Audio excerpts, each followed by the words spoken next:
Mga deboto sa barangay Doyong, Calasiao, Pangasinan nagsasagawa ng prosesyon at misa kasabay ng kapistahan ng Poong Jesus Nazareno.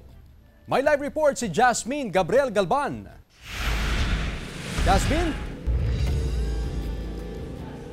Chris, sa mga oras nga na ito ay tuloy-tuloy ang pagdating ng mga deboto dito sa Señor Divino Tesoro Shrine sa Calasiao, Pangasinan para mag-alay ng panalangin.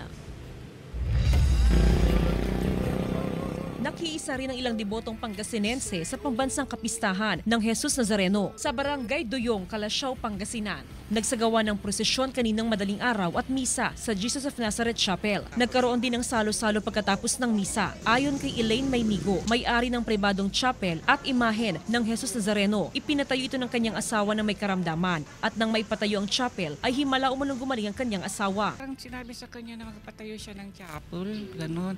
Nagpatayo siya pero hindi pa ganito. Ito mas maliit dito. Opo, sawali lahat. Pinalaki na ito ngayon. May isa dito na taga rito. Hindi naman namin pinipiestahan si Jesus kasi bali ang isang anuhan lang piyesta buong Doyong. Kaso may isang pamilya gusto nila yung patron namin dito sa sitio na to piyestahan. Si Beatriz Nacar, bata pa lang daw, deboto na siya ng Nazareno. Lalo't tinutugon umano ng Poong Jesus Nazareno ang hiling niya na maging masigla ang kanyang apong may kapansanan. Kasi po wala nang hinihiling ko na ano ako sa kanya.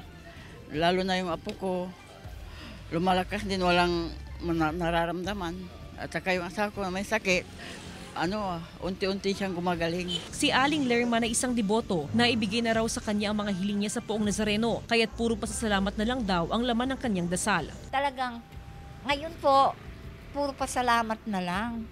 Yung thank you na lang. Pag magdasal ka, maraming salamat po Ama.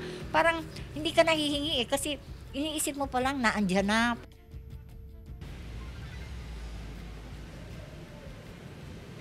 Chris, karaniwan na yung mga debotong Pangasinense na walang pagkakataon o walang oras na makapunta sa Maynila para sa traslasyon ay dito na lamang sa Señor Divino Tesoro Shrine sa Calasiao, Pangasinan nagpupunta para mag-alay ng panalangin ng kanilang pasasalamat o di kaya ipanalangin ng kanilang mga petitions sa buhay. Samantala, kaninang alas 4 ng madaling araw nang mag-open itong shrine at mananatiling bukas hanggang mamayang alas 9 ng gabi, meron ding mga nakabantay na mga pulis at mga post enforcers sa harapan ng shrine para matiyak yung maayos na sitwasyon ng mga debotong magtutungo dito hanggang mamayang gabi sa shrine.